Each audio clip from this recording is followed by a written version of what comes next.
Arsabai ore futures are continuing to increase. The Bolians have finally agreed to allow the Ferengi Gaming Commission to take over all their gambling emporiums, and Grand Negazek has decided to allocate extra funds for research on a new breed of Hyperion beetles. Those little fellas are going to revolutionize the entire beetle snuff industry. Hello, everybody, and welcome to the Seventh Rule with Soraks Lofton. That was a long one. I'm surprised you got through that without stumbling. That was a good job. Me too. I didn't practice it. That was luck. And we are, speaking of luck, very lucky to be joined today by Miss Chase Masterson. Thank you. So good to see you guys. Yes. We are doing a review of DS9's Season 5, Episode 20, Ferengi Love Songs. By the way, my name is Ryan T. Husk. This one is written by Ira Steven Bear and Hans Beimler. Funny fact, when I typed in Beimler, we've been reviewing Lower Decks episodes so much it auto-corrected to Boimler. But it really did. I was like, wow, this thing's learning. And it was directed by Mr. Rene Aubergenois, our friend. Yes. And this was April 21st, 1997. Anyway, wow, this is a fun one. How are you, Chase? So thrilled to be here. So excited to be doing your show again. I love you guys. It's always such a fun day, really. I mean, the whole thing, the way you guys do the segments and then the whole team at the end. Yeah, big fun. Thanks for having me. Absolutely. You're always so kind, which is rightful for the Be Kind lifestyle that you've promoted. You're very sweet. What a pro. Well done, Cirroc. Thank you. I've been studying. I rehearsed it. No, this is a big episode for you, Chase, because this is the engagement. This is it right here. This is you guys solidifying your relationship and Rom kind of taking that leap and, you guys working out the logistics of this upcoming marriage that you're planning. It was a very character insightful episode for both of us. It moved Rom and Lita along and our love story along, and I was really grateful for it. And I loved what happened with Wally Shawn and Cecily, God rest her. I mean, doing this episode was just a blast.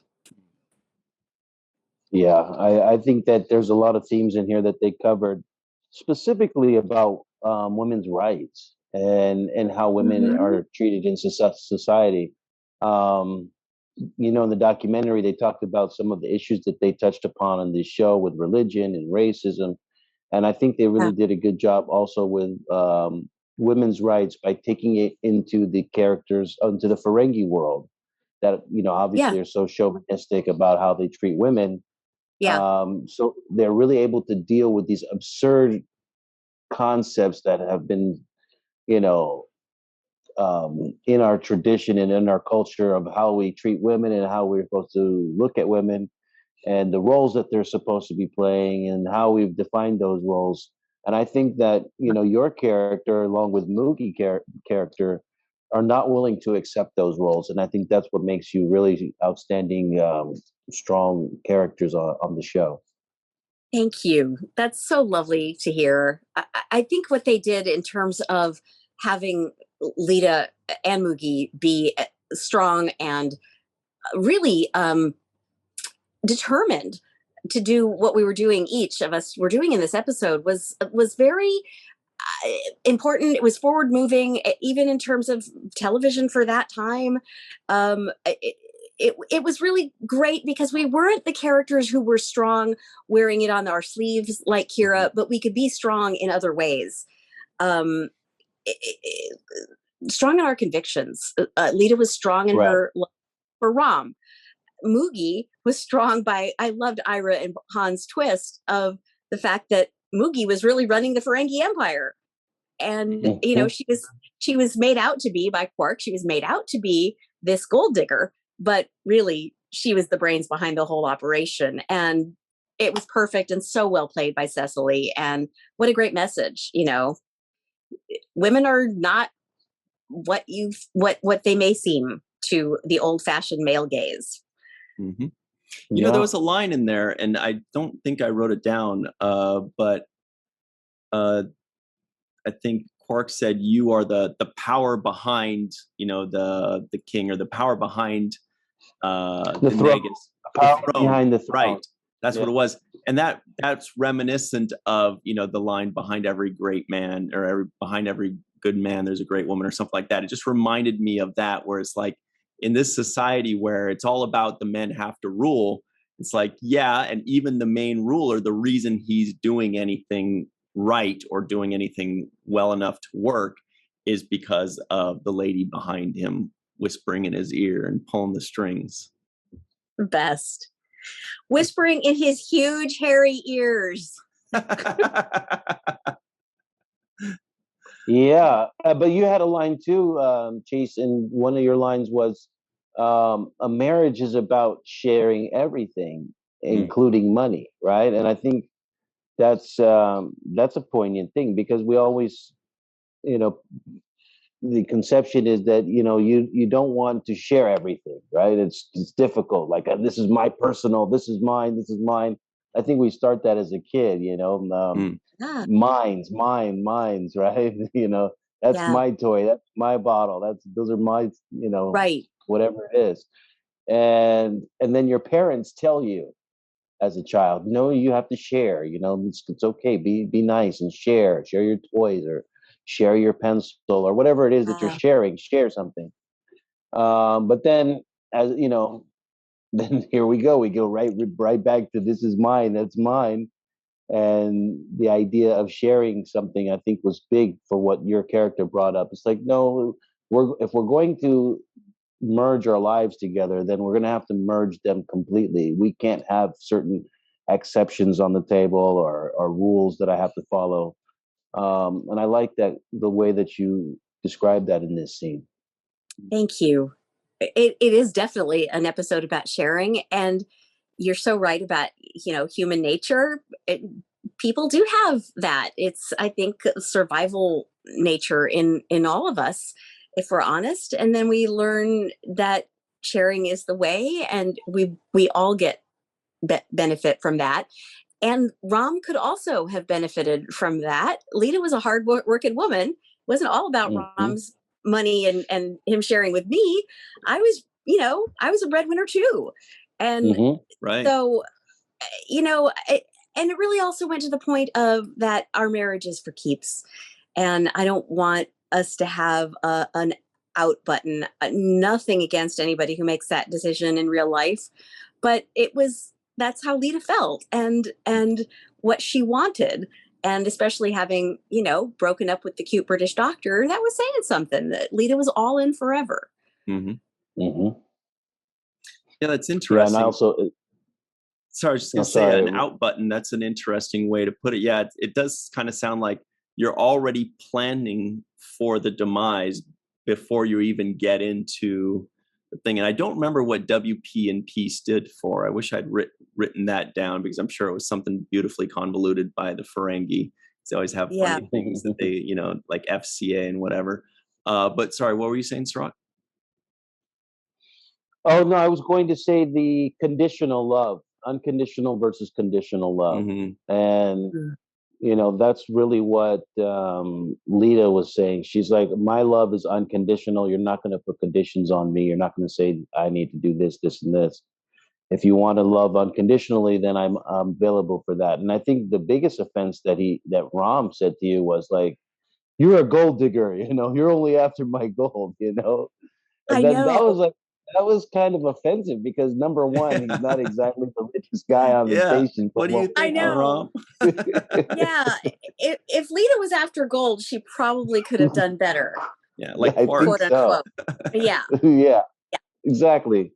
So that was like completely out of left field. Like, really, a gold digger? Like, you really don't have anything, technically, right? I mean, not that I knew of, and not that Rom ever knew of either. I mean, we didn't have the Grand Nagus vision in our future, that's for sure. Right. So that was crazy. Just the fact that he was, thinking that you were a gold digger, when clearly you've, up until this point, have been a very moral-based character. Like, you have followed your heart. You've been very open and honest, even when with Bashir, and how you broke it off with him, and like it does. You've never at this point had come across like you were an opportunist of any way. I No, never felt that from your character. I felt like no. you've always been genuine in following your feelings and your emotions, and if it felt right, then it was right, and if it wasn't, then you were willing to walk away from it. You Yeah, never looked to me like an opportunist. Lita has always seemed like she was a genuinely good person. Even the thing yeah, that attracted you about Ram was the fact that he was standing up against his brother for the workers' rights, and that's what kind of popped up into you. That's how you.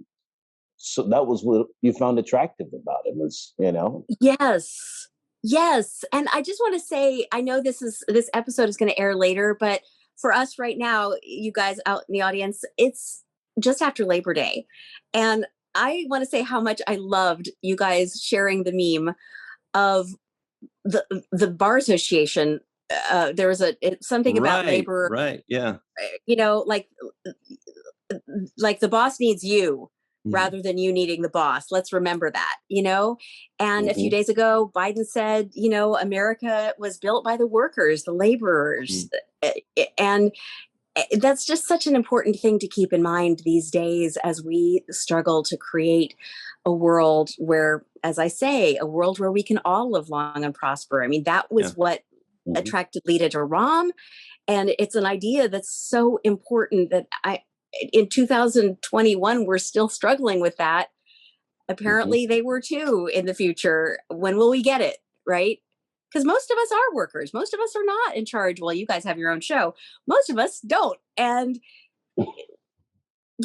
it's anyway, I think the pandemic also, I'm really rambling here, but I'll just say one more thing. I think it's the pandemic that helped us to keep in mind how important that integrity of Right.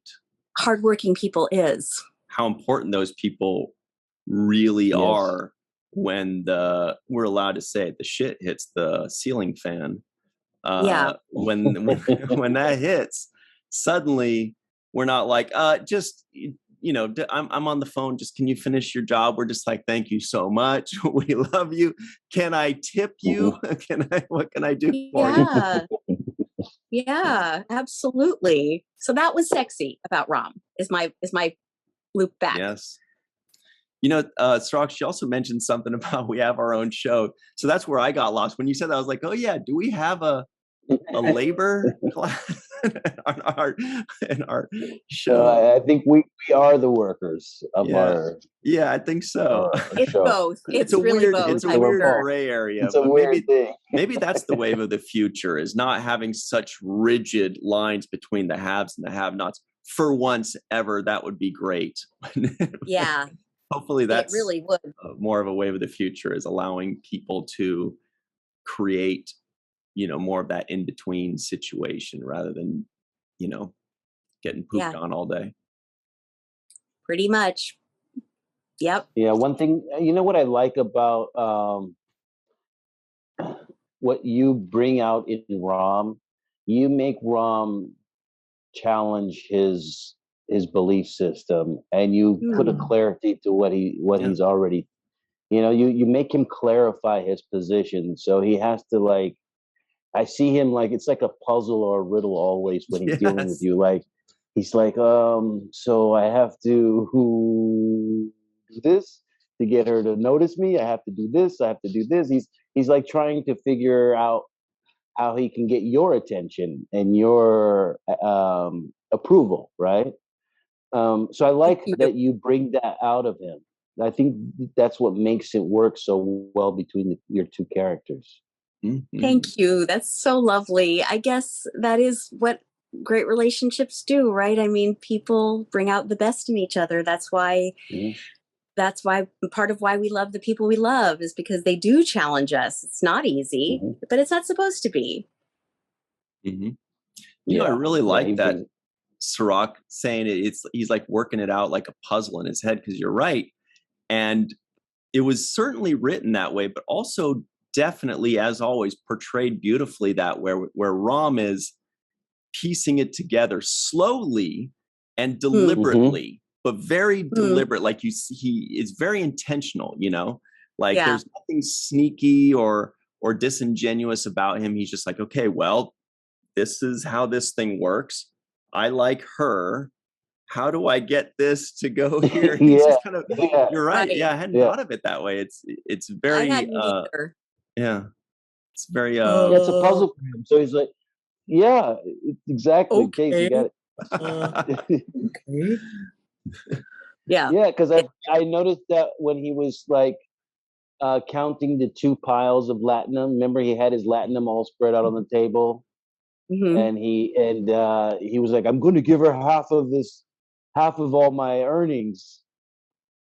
And was it O'Brien that Yeah. says to him, if you give her half and she has to sign the contract, then basically she has to give it back to you. So it defeats the purpose. And he's like, "Oh yeah, that won't work." So he's still trying to figure it out. So, and I give him credit for trying to figure it out, because Cork is like, "Yeah, get out of here. I'm done with it. I don't want to figure it out." Right? Yeah. It's too complicated. You know, it doesn't have anything to do with money, and I'm not going to put too much into it. But he is leading with his heart, and I thought the best line of the episode was when he says, "Now we have nothing but our love." Right? Yes. I thought that was the best. I was kind of melted a little bit. I was like, damn, that would get anybody if somebody gave away everything they had just so they can say, now all we have is our love. Like, now there's nothing in the way. how deep is that? Yeah, how deep is that? So deep and so sweet and so romantic. I mean, Right? It's really romantic. Yeah. Yeah. When people risk it all and know that they'll make it because they're following their hearts and because they're good people and they will have what they need. It's not the way the world works, unfortunately, in many cases, but it's the way the world should work, I think. It should work. I mean, if there's a should, it's what I believe in. It's what I've done with my life. And, you know, it looks like what you guys have done too.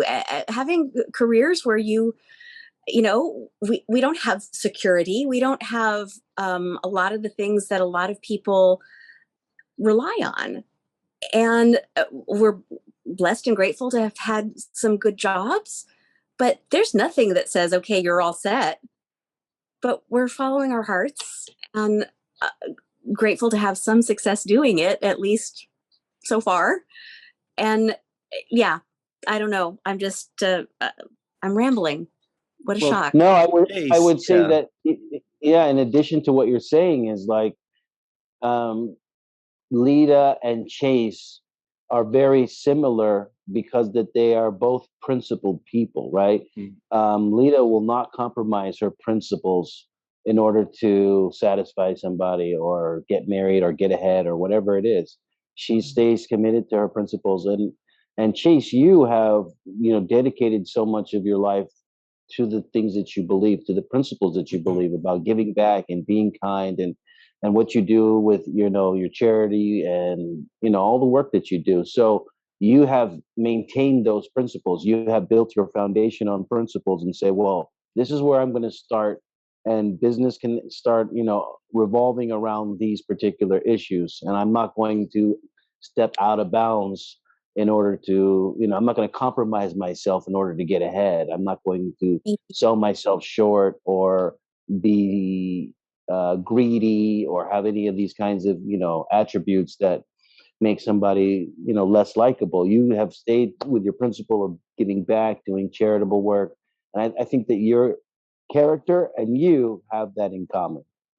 So lovely, Cirroc, to hear you say that. That's really lovely. Thank you. And if I no, please. I just want to say this, which is important to me. Not for any reason. I'm not against this, but I've never been married. I've always been on my own. I've always been independent. And one of the only women in my age range that I know who would say that. A lot of times I think women feel like they have to rely on a guy. And as I've said, I know it. I'm very grateful to have some huge blessings via this show. But I also know, speaking to all the ladies or the men that might feel this way out there, you can do things by yourself that you don't need to rely on anybody for. You're smarter than you think. That Winnie the Pooh quote, you're smarter and more brilliant and whatever it is, you're more than you think you are. And I think that's a very Star Trek message. You don't have to go selling out your principles in order to rely on someone else. Mm-hmm. Yeah. Absolutely. Speaking of heffalumps and woozles, it's a Winnie the Pooh thing as well. I also wanted to piggyback on what Sorok was saying, Chase, that another thing that is very similar with you, Chase, and Lita is, everybody at home, we don't want, don't get it twisted. She's very charitable. She's very principled. But like Lita, she does have business sense and she doesn't suffer fools.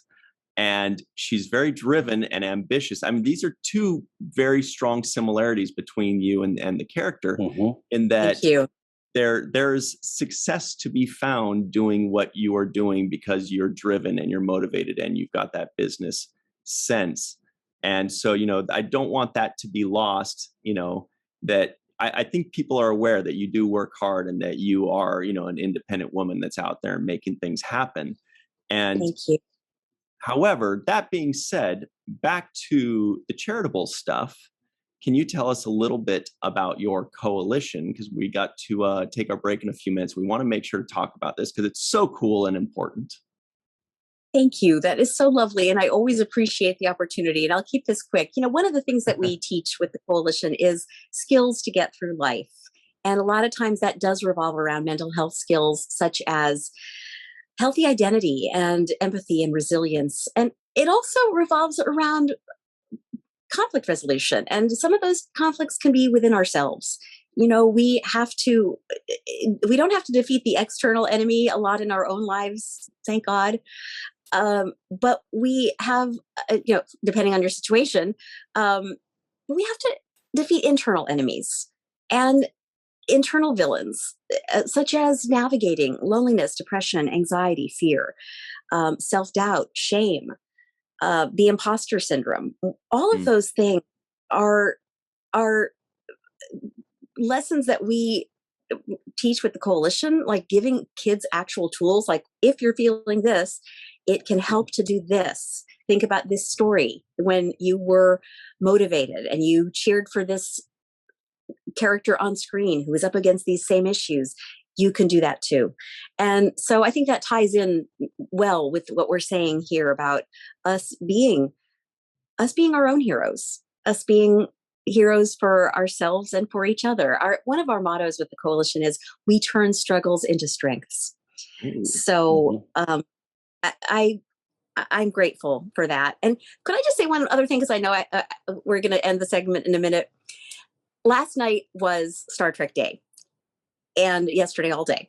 And I have to say, Cirroc, how wonderful it was to see you on that screen. You were so powerful, sharing about Deep Space Nine. And for those of you who didn't see it, Cirroc was on the screen for the entire audience and the whole world, saying how proud he was to have done this show, how much it meant to have Avery be the captain and have the relationship as his son, how much having a Black captain meant. All of the beautiful, resounding truth that you shared, Cirroc, was so wonderful and so well spoken. And I just want to say, I was just so proud to be your castmate and friend in those moments. Thank you. Thank you. Thank you, Chase. Very special. Very happy to honor Avery and the work that he did and that we did. And, it's really a blessing that I was able to even meet him. So just the fact that this show was able to bridge me with the people that I met, and, specifically Avery, who's been such a father figure to me. I mean, that I take that with me to my grave. So that's a blessing, and definitely an honor to participate. Looks like Star Trek's not going anywhere anytime soon. It's been 55 years, and I don't think it's going away in another 55. Right. So it's just great to be part of that legacy, and I'm honored that they were able to portray Black father and son in the future um, in such an eloquent way. So yes, it was very great, and and kudos to you and the work that you did on this show. It's funny because as I was watching this episode, I was thinking to myself, Lita, along with Mugi, are going to change the entire Ferengi culture. Like I feel like I can feel it coming. I feel like it's because and then that's really indicative of all people that are wanting, that are in need of change. It is those people, whether it's women or Black people or any kind of disenfranchised people. It takes those few people that stand up and say, no, I'm not having that. I'm not accepting that. This has to change. And eventually it does change. And I think that when I'm watching your character kind of challenge the Ferengi rules, and I watch how Mugi challenges the Ferengi way of thinking, I'm thinking, wow, they're going to create the kind of change that is necessary for the Ferengi to evolve and become more mature about their perspective on women and how they include them in their society. And I think that it is all of us that have that power inside of us to make those kinds of changes. And I see you doing it, Chase, in your real life by the work you do with the coalition, and that's the work that we're all striving to do, is make a little bit of change in the world to make it a better place so that people can have a good life and friendships and all of these things blossom for us in our lives. Thank you. Yeah, it's like a movement. Thank you so much. It's a movement. They started a movement on Ferenginar. Thank you. I wish it had gone on long enough to show that. But I do know that it was formidable. And I also know that our t-shirt sales, which is a great deal of our the way we do this work, is our upticks go, our sales go up every time you guys do a segment and talk about this. So we all do our part, and it takes all of us to make the world better. So thank you for your support of the coalition and how we get to do our BeKindMerch.org campaign, and you guys help, and it matters. Thank you. All right, guys, that's the pressure's on is what that means. We got something to live up to. Last time you guys bought shirts, you got to keep it going very quickly. So everybody at home, please leave us a comment below and tell us if you loved Soraks' speech at Star Trek Day. Let us know. If you didn't, come on now, you did. Of course, everybody did. It was awesome. And everybody, tell us how much you love Chase in the comments. We are going to include both links to her BeKindMerch.org website, where you can get all her goodies, and popculturehero.org as well. Check those out in the description box below. Support, make it happen, and share it around on social media as well, by the way. Chase Masterson, you are always such a delight. You're wonderful, and we really appreciate you taking time out of your busy schedule for us. You guys are wonderful. Thank you so much, Ryan and Cirroc, and I love your show, so thanks for having me back. Make sure to be kind to everybody out there. Yeah. Love you guys. Don't forget the merchandise, because that does help support the vision and help everything keep going. I was very happy to be wearing my Be Kind mask in Ethiopia, so thank you for that too, Chase. I got that wonderful gift. That is so sweet. Thank you. That was so lovely. I appreciated that so much, and you brought me coffee too, which is like really the key to my heart. So thank you. Yes, it's my pleasure, and I was happy to be repping Be Kind right there. I had that one right there, Ryan. That's the one I was wearing. I was repping in Ethiopia, so I have to be the first Be Kind Africa spokesperson when you're ready to do it. You are the best. Thank you so much. It means a lot. Thank you. And you've got a charity that is it your sister's work that my sister does the Abyssinian kiosk, and that's her. That's her brainchild, and I'm happy to be supporting her because she's so awesome, put so much work into it. So, but we love you, Chase. Thank you for coming and talking about this Ferengi Love Songs episode. Thank you. You're always welcome. We got some more Ferengi episodes coming up, and I can't wait to see more of you.